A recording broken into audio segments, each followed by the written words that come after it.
keep in mind, my surgery is tomorrow. Tomorrow. Yay! And we're up. What's the thing? Every time.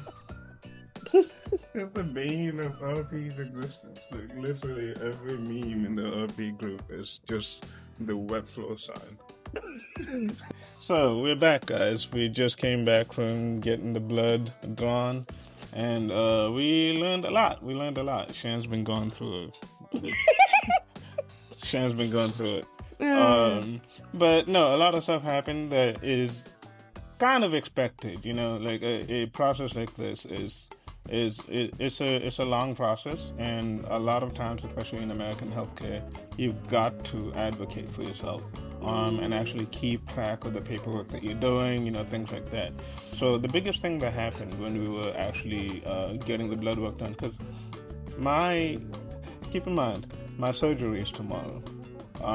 Tomorrow. So the biggest thing that happened is that we found out that this treatment actually affects your cataracts.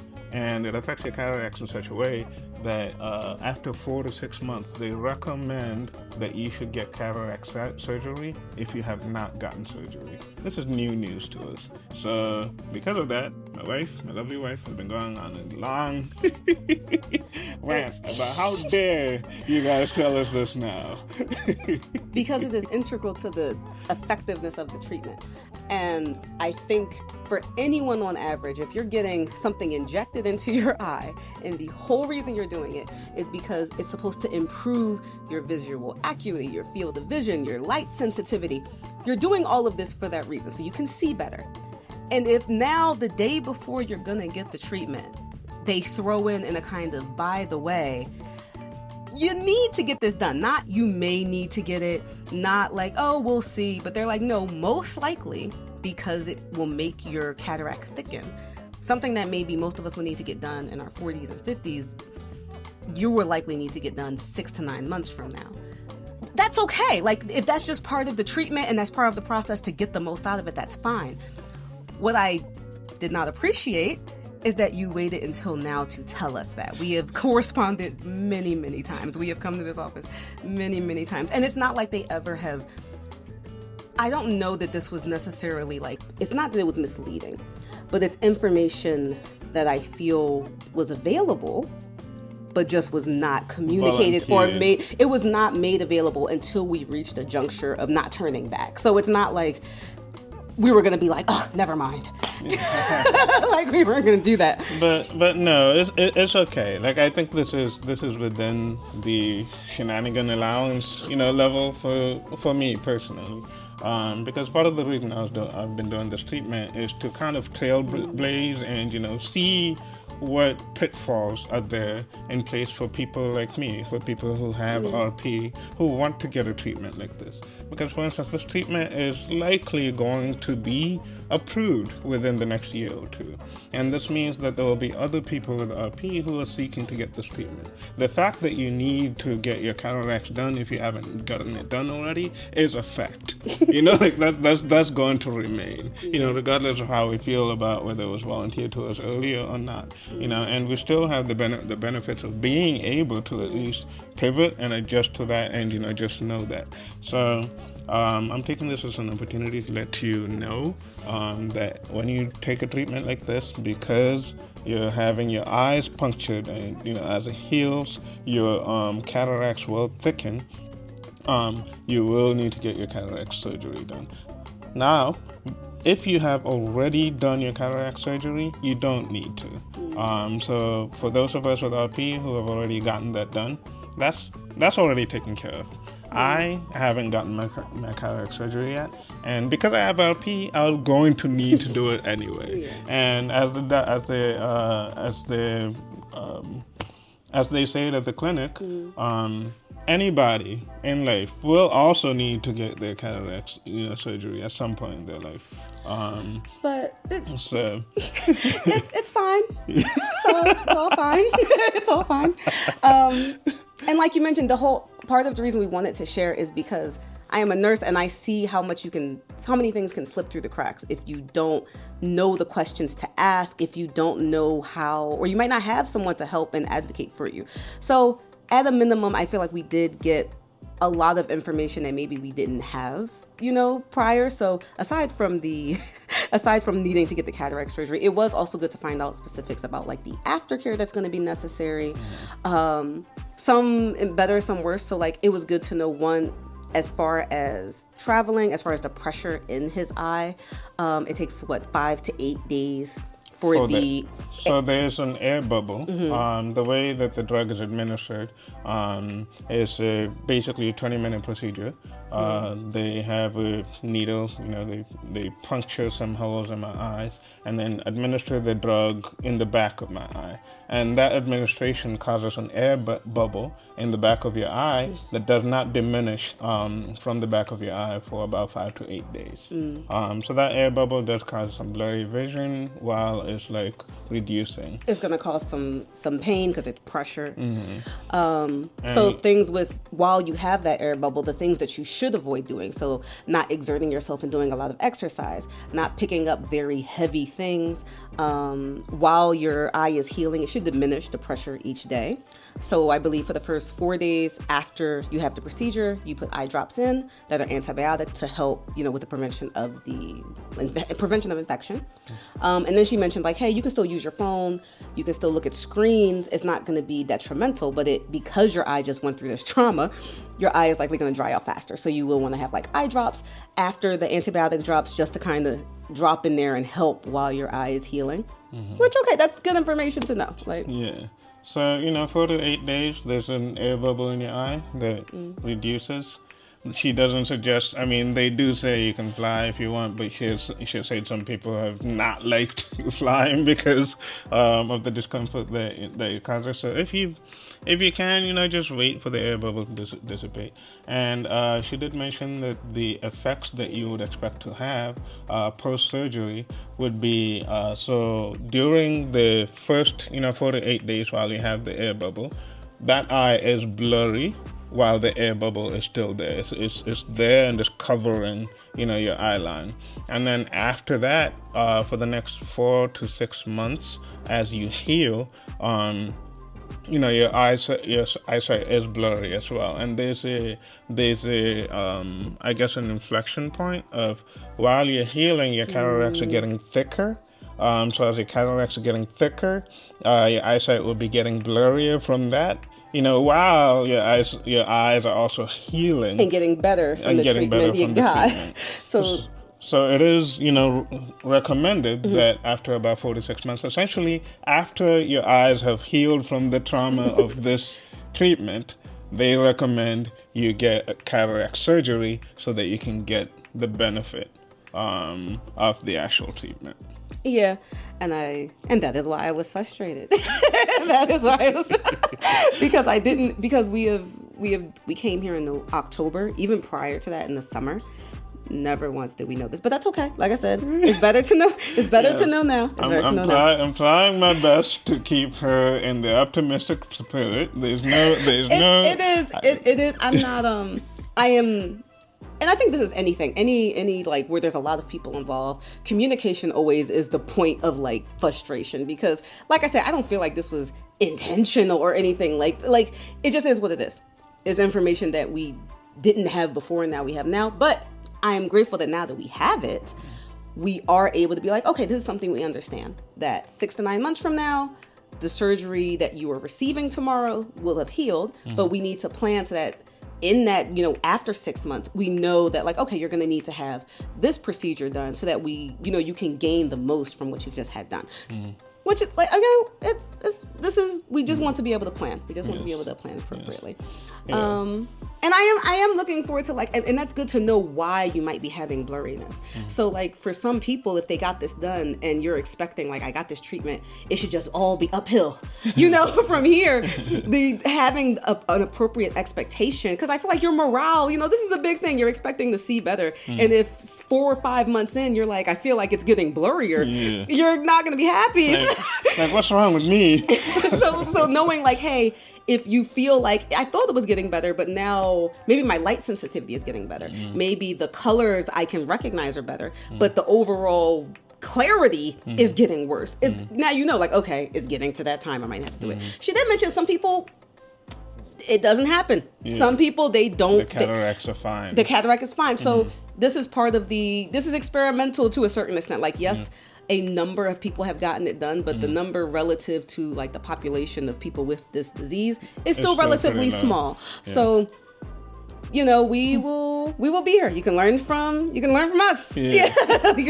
And she did also mention that there's 60 people that have already done this now? I believe so. Yeah. Between the experimental trials and the early access program. Yeah. So that's good. And also I was glad to hear her say that a lot more people in the last few weeks have been reaching out to their site saying we want to come, we want to have this treatment. So whether that is from Harmon sharing, whether that is just from, generally Dr. Almeida giving more interviews, whatever it is, I'm very happy to see other people that have a need for it are finding it, because we went through the same frustration of I've gone to we've gone to world-renowned vision centers and they never really had solutions or they didn't have anything to offer outside of tracking the progress of the deterioration of your vision, which is sad. It's a downer. It's a downer. So you don't really want to come every year just to be like, yep, it's getting worse. Like that's not like this. That's literally what the yearly visit to those hospitals. It's just like, yep. You're indeed losing your vision. Yep, that is what's happening. It's tracking.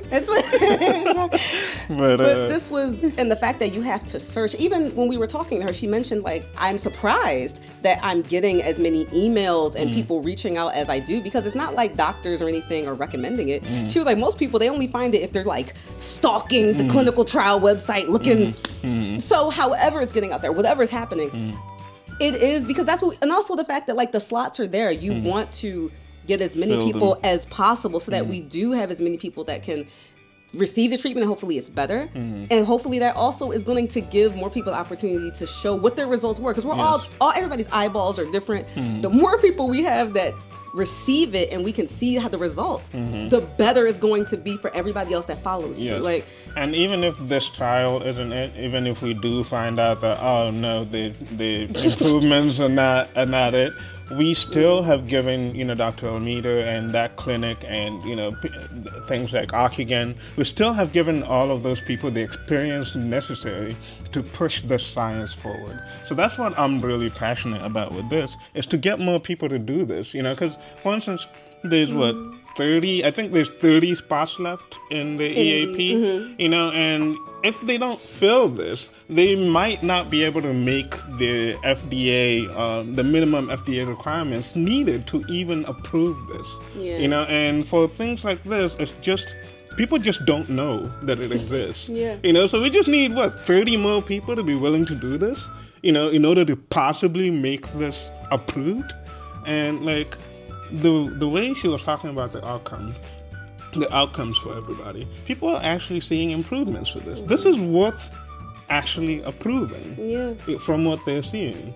But there's the paperwork. Like, healthcare is about paperwork, and the paperwork needs people to actually do this. So the more people that sign up, the more people who are willing to come and be the guinea pigs. How do you say that? The guinea pig. Then the better, because it's better for everybody. Even if this doesn't work, something else will work, and they will have had the experience. They would have learned how to do the surgery. They would have learned how to recruit more people. They would have learned to let people know that you need cataract surgery after you've punctured your eye. They would have learned that. We would have had those. But even if I do feel confident. Like I do feel confident just from the people that have had the surgery and the response, because at a minimum, the goal is to stop the deterioration, is to stop it from getting worse. And even at a maximum, healing it and getting it better. So the fact that she was like, there's someone that they got one eye, they've gained 10 lines, and the other eye, second eye, it's a little slower to catch up. But even just that, imagine even if one eye, you're like 10 lines better. That's amazing. But even if it's not that, I think you said someone mentioned something to you that has RP that was like doing you know what doing nothing will happen. We know the result of doing nothing. We know what will happen if we do nothing. So it's better to do something. Yeah. Like, doing nothing doesn't end well. So at least try. You know, if you're on the fence about this, if you got $40,000 to spend, not all of us do. I don't. But, you know, thankfully we raised the money. Then, you know, come over. You know, they've got people flying in from Saudi Arabia. They've got people flying in from Netherlands, from Brazil. You know, these are people who have money and have RP. You know, so they're coming to actually try this. They might still have slots left in the phase 3 trials. I'm not sure. Reach out. It doesn't hurt. Reach out. It doesn't hurt because it sounds like they thought they'd filled it, they hadn't. So whatever it is, it doesn't hurt to ask. The worst they can say is no. Yeah. And even if it's EAP, and also this, you can pay for one eye at a time. So tomorrow he's having one. It's $40K for both eyes, so that means $20K an eye. So if you're like, hey, I'm figuring things out, I need to gain the funds from this or whatever it may be, at least even if you could get one, that's still better than none. Like, still something. Yeah. So, worth a shot. You know, share this video, share it with somebody, let people know that this is happening. The way that I found this trial, you know, I love Googling things and things like that. But if you do, you know, see something like this, like on the RP Facebook group, on the RP Reddit, a good way to make sure that it's actually real is clinicaltrials.gov. So if you can find that clinical trial on clinicaltrials.gov, you can see all of the information there. There's usually contact information. There's usually information about how many people are being recruited, what the minimum requirements are. There's usually information about which clinics are doing what, and that's how I got this. Is I found out about the RQ400 trial. I looked it up on clinicaltrials.gov. I found the clinic that was closest to me, and then I just emailed that clinic. I called that clinic and set something up. Once I emailed them and set something up with them, that's when I emailed Ocugen and started the whole process with that. So for a lot of things like this, you actually do have to advocate for yourself, which is why I'm also pushing that, hey, if we want a treatment, let's not let bureaucracy stop us, you know, from having it. You know, because this might be the treatment, but we might not get it approved just because there's not enough people who are taking part in it. You know, just because, and those people might just not be there because they don't know about it. We want to share the experience that we're going to have. We want, I want to see a community of people that I think have been so pushed aside and not given a chance to have hope for something, to have that again. And I'm like, and my lovely husband, I think, is a wonderful advocate for that. So I am very much looking forward to seeing him see again and see the world, even if it's just a little bit better. I feel confident that this will be something positive and like life-changing. And I want that for more of you too. Yeah. So yeah. That's our update. I guess rant over. Yes, I tend to be my husband's anger translator. Yeah, because I really was sitting there like, oh, okay, that's nice. And Shan was over there like, very much Norfolk. What do you mean? What do you mean? I was like, oh, cool. Ah, nice. Cataract surgery? Cool. But it's fine. It's all fine. Okay. But yes, so like this video, subscribe, share, let other people know. Please look at our GoFundMe. We're only $7,000 away for the second eye. Six from funding both eyes. Yes. So please look at the GoFundMe. I think I'll post on the green of my sweater. Right here. There you go. I'll post it right there.